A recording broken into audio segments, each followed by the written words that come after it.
Et on part tout de suite dans le golf pour parler football, direction le Qatar où les Bleus se sont entraînés pour la première fois. Oui, après une première nuit à Doha, l'équipe de France, championne du monde, passe maintenant aux choses sérieuses. Vous avez pu assister à cet entraînement, Cyril de la Morinerie, dans un stade ouvert au public et, c'est important de le dire, climatisé.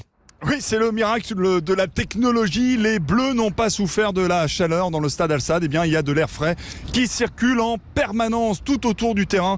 Des bouches de climatisation, on voit des petites rafales de vent. La pelouse est aussi belle qu'en Angleterre.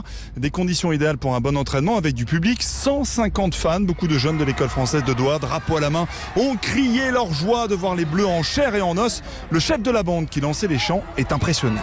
C'était incroyable. Bon, moi j'ai un petit peu la voix cassée parce que j'ai essayé de les motiver. Franchement, c'est une expérience que j'oublierai pas parce que c'est pas tous les jours qu'on va voir des joueurs comme ça. À la télé, on dirait qu'ils sont petits, mais dans la vraie vie, ils sont baraques. C'est impressionnant que ce soit dans la vraie vie ou dans la télé, c'est incroyable. Je vous dis honnêtement, je pense qu'on va avoir la 3e étoile.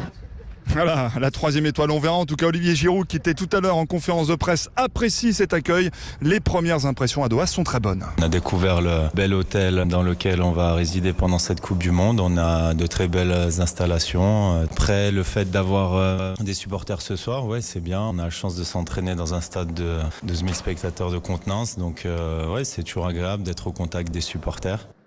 Et parmi le public, 2 personnalités de marque. D'abord Nasser Al-Khelaifi, le président du Paris Saint-Germain, qui a assisté à la séance en tenue traditionnelle. Et puis en voisin, le champion du monde 2018, Steven Zondi, qui joue désormais dans un club qatari et est venu encourager ses anciens coéquipiers. Un entraînement conséquent durant lequel Didier Deschamps a donné de la voix. Karim Benzema et Raphaël Varane, information importante, se sont entraînés à part. Une équipe de France qui se prépare très sérieusement ici au Qatar.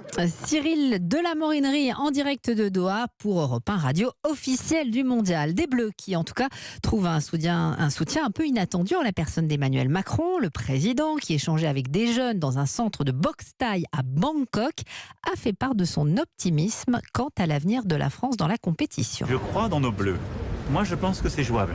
Oui, je pense qu'on a une bonne équipe. Il y a un beau renouvellement qu'a fait Didier Deschamps. Il y a eu malheureusement des blessures sur des joueurs que j'aime beaucoup. On a quand même des gens encore assez jeunes qui ont gagné la 2e étoile, mais qui ont l'habitude des grandes compétitions et qui sont là. Et on a des jeunes qui sont quand même dans les meilleurs clubs français et européens, mais dont c'est la première compétition, donc ils sont frais. On a une moyenne d'âge qui est du coup très bonne, une bonne énergie. Donc moi j'y crois. Et puis on a, je pense, le meilleur sélectionneur au monde aussi. Voilà, Emmanuel Macron y croit au micro européen de Jacques Serret, le président qui s'est également prononcé contre le boycott du mondial au Qatar à cause du non-respect des droits de l'homme. Selon lui, l'événement aide le pays à changer.